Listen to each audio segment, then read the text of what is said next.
Good morning students. आज हम पढ़ेंगे बजट एवं बजट से जुड़ी विभिन्न शब्दावली।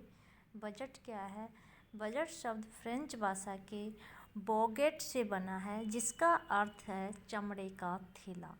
हमारे संविधान में बजट शब्द का उल्लेख नहीं है। इसकी जगह पर वित्तीय विवरण का उल्लेख संविधान के अनुच्छेद 112 में किया गया है। राष्ट्रपति की सहमति से वित्त मंत्री लोकसभा में वित्तीय वर्ष के लिए बजट प्रस्तुत करता है। संसद में बजट को मनी बिल के रूप में प्रस्तुत किया जाता है। मनी बिल का उल्लेख संविधान के अनुच्छेद 112 में किया गया है।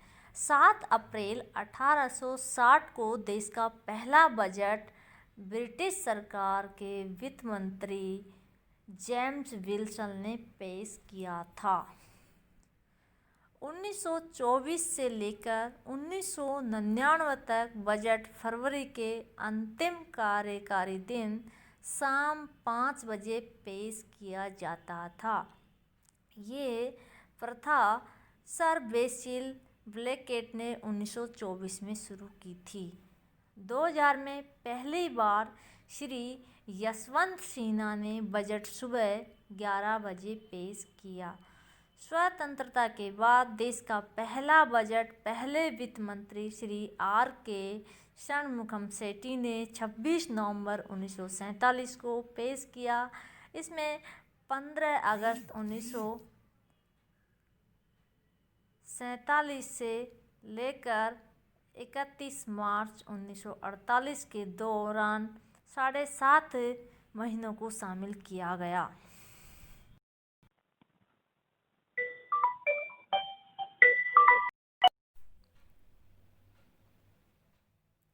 स्वतंत्र भारत का पहला बजट भारतीय गणतंत्र की स्थापना के बाद पहला बजट 28 फरवरी 1950 को जॉन मथाई ने पेश किया था। इस बजट में योजना आयोग की स्थापना का वर्णन किया गया था। सी.डी. देशमुख वित्त मंत्री होने के साथ रिजर्व बैंक के पहले गवर्नर भी थे। उन्होंने 1951-52 में अंतरिम बजट पेश किया। 1955-56 से बजट पेपर हिंदी में तैयार किए जाने लगे। प्रधानमंत्री द्वारा बजट पेश। 1958-59 में देश के तत्कालीन प्रधानमंत्री जवाहरलाल नेहरू ने बजट पेश किया। उस समय वित्त मंत्रालय उनके पास था। ऐसा करने वाले वे देश के पहले प्रधानमंत्री बने। इंदिरा गांधी ने भी प्रधानमंत्री रहते बजट पेश किया। अब तक बजट पेश करने वाली और वित्त मंत्री का पद संभालने वाली वे देश की इकलौती महिला थी। सर्वाधिक बजट पेश करने का रिकॉर्ड। मोरारजी देसाई ने अब तक सर्वाधिक 10 बार बजट पेश किया है। 6 बार वित्त मंत्री और 4 बार उप प्रधानमंत्री रहते हुए उन्होंने ऐसा किया। अपने जन्मदिन पर भी बजट पेश करने वाले भी वह एकमात्र मंत्री है। हलवा खाने की रस्म। बजट छपने के लिए भेजे जाने से पहले वित्त मंत्रालय में हलवा खाने की रस्म निभाई जाती है। इस रस्म के बाद बजट पेश होने तक वित्त मंत्रालय के संबंधित अधिकारी किसी के संपर्क में नहीं रहते। परिवार से दूर उन्हें वित्त मंत्रालय में ही रुकना पड़ता है। बजट के प्रकार। Types of budget. पारंपरिक या आम बजट। वर्तमान समय के आम बजट का प्रारंभिक स्वरूप पारंपरिक बजट ट्रेडिशनल बजट कहलाता है। आम बजट का मुख्य उद्देश्य विधायिका और कार्यपालिका पर वित्तीय नियंत्रण स्थापित करना है। इस बजट में सरकार की आय और व्यय का लेखा जोखा होता है। इस बजट में सरकार अगले वित्त वर्ष में किस क्षेत्र में कितना धन खर्च करेगी उसका उल्लेख तो करती है, लेकिन इस खर्च से क्या क्या परिणाम होंगे उनका ब्यौरा नहीं दिया जाता है। अतः इस प्रकार के बजट का उद्देश्य सरकारी खर्चों पर नियंत्रण करना तथा विकास कार्यों को लागू करना था। न कि तीव्र गति से विकास करना था। अतः पारंपरिक बजट की अवधारणा स्वतंत्र भारत की समस्याओं को सुलझाने तथा विकास के लक्ष्य को प्राप्त करने में असफल रही। परिणाम स्वरूप भारत में निष्पादन बजट परफॉर्मेंस बजट की आवश्यकता और महत्व को स्वीकार किया गया और इसे पारंपरिक बजट के पूरक के रूप में पेश किया जाता है। निष्पादन बजट परफॉर्मेंस बजट किसी कार्य के परिणामों को आधार मानकर बनाए जाने वाले बजट को निष्पादन बजट परफॉर्मेंस बजट कहते हैं। विश्व में सर्वप्रथम निष्पादन बजट की शुरुआत संयुक्त राज्य अमेरिका में हुई थी। अमेरिका में 1949 में प्रशासनिक सुधारों के लिए हूपर आयोग का गठन किया गया था। इसी आयोग की सिफारिश के आधार पर अमेरिका में निष्पादन बजट की शुरुआत हुई थी। निष्पादन बजट में सरकार जनता की भलाई के लिए क्या कर रही है, कितना कर रही है और किस कीमत पर कर रही है जैसी सभी बातों को शामिल किया जाता है। भारत में निष्पादन बजट को उपलब्धि बजट या कार्यपूर्ति बजट भी कहा जाता है।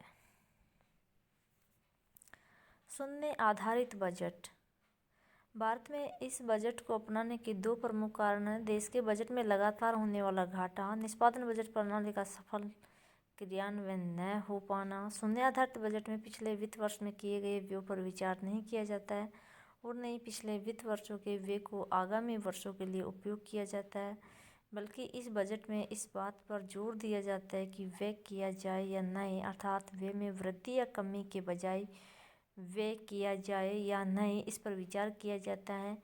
शून्य आधारित बजट में प्रत्येक कार्य का निर्धारण शून्य आधार पर किया जाता है, अर्थात पुराने व्यय के आधार पर नए व्यय का निर्धारण नहीं किया जाता है, बल्कि प्रत्येक कार्य के लिए नए सिरे से नीति निर्धारण किया जाता है। इस बजट को सूर्य अस्त बजट, सनसेट बजट भी कहा जाता है, जिसका अर्थ है कि वित्तीय वर्ष की समाप्ति से पहले प्रत्येक विभाग को शून्य आधारित बजट पेश करना पड़ता है, जिसमें विभाग के प्रत्येक क्रियाकलाप का लेखा जोखा रहता है।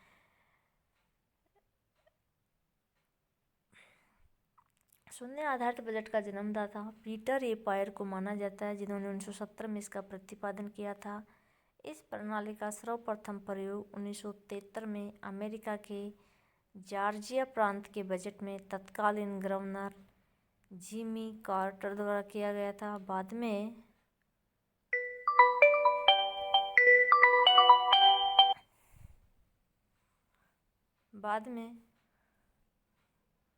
1979 में अमेरिका के राष्ट्रीय बजट में भी इस प्रणाली को अपनाया गया। भारत में शून्य आधारित बजट की शुरुआत एक प्रमुख शोध संस्थान, वैज्ञानिक तथा औद्योगिक अनुसंधान परिषद, council of scientific and industrial research द्वारा किया गया था और केंद्र सरकार ने 1987-88 के बजट में इस प्रणाली को अपनाया था। परिणामोन्मुखी बजट, आउटकम बजट भारत में हर वर्ष बड़ी संख्या में विकास से संबंधित योजनाएं जैसे मनरेगा, NRHM, मध्याह्न भोजन योजना, प्रधानमंत्री ग्राम सड़क योजना, डिजिटल इंडिया, प्रधानमंत्री कौशल विकास योजना आदि शुरू होती है। इन योजनाओं में हर वर्ष भारी भरकम धनराशि खर्च की जाती है, लेकिन ये योजनाएं अपने लक्ष्य को प्राप्त करने में कहाँ तक सफल रही, इसके मूल्यांकन के लिए हमारे देश में कोई खास पैमाना निर्धारित नहीं है। कई बार योजनाओं के लटके रहने से लागत में कई गुना की बढ़ोतरी हो जाती है। अतः इन कमियों को दूर करने के लिए 2005 में भारत में पहली बार परिणामोन्मुखी बजट पेश किया गया, जिसके अंतर्गत आम बजट में आवंटित धनराशि का विभिन्न मंत्रालयों एवं विभागों ने किस प्रकार उपयोग किया, उसका ब्यौरा देना आवश्यक था। परिणामोन्मुखी बजट सभी मंत्रालय और विभागों के कार्य प्रदर्शन के लिए एक मापक का कार्य करता है, जिससे सेवा निर्माण प्रक्रिया, कार्यक्रमों के मूल्यांकन और परिणामों को और अधिक बेहतर बनाने में मदद मिलती है। लैंगिक बजट, जेंडर बजट किसी बजट में उन तमाम योजनाओं और कार्यक्रमों पर किया गया खर्च जिनका संबंध महिला और शिशु कल्याण से होता है, उसका उल्लेख लैंगिक बजट माना जाता है। लैंगिक बजट के माध्यम से सरकार महिलाओं के विकास, कल्याण और सशक्तिकरण संबंधित योजनाओं और कार्यक्रमों के लिए प्रतिवर्ष एक निर्धारित राशि की व्यवस्था सुनिश्चित करने का प्रावधान करती है।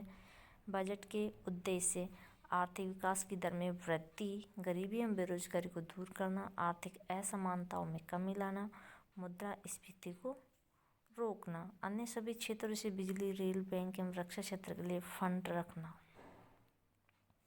लोक कल्याणकारी योजनाएं बनाना। भारत के वित्त मंत्री द्वारा फरवरी माह में पेश किया जाने वाला बजट किस प्रकार का होगा और वह देश के नागरिकों की ज़िंदगी को किस प्रकार प्रभावित करेगा, इस प्रश्न का उत्तर हर भारतीय जानना चाहता है। लेकिन बजट में इस्तेमाल किए जाने वाले कुछ शब्दों की वजह से बजट को ठीक से समझ नहीं पाते हैं। इसलिए इस लेख में हमने राजस्व प्राप्तियाँ, योजनागत व्यय, राजकोषीय घाटा जैसे कुछ शब्दों के बारे में बताया ताकि वो बजट के प्रभाव को ठीक से समझ सके।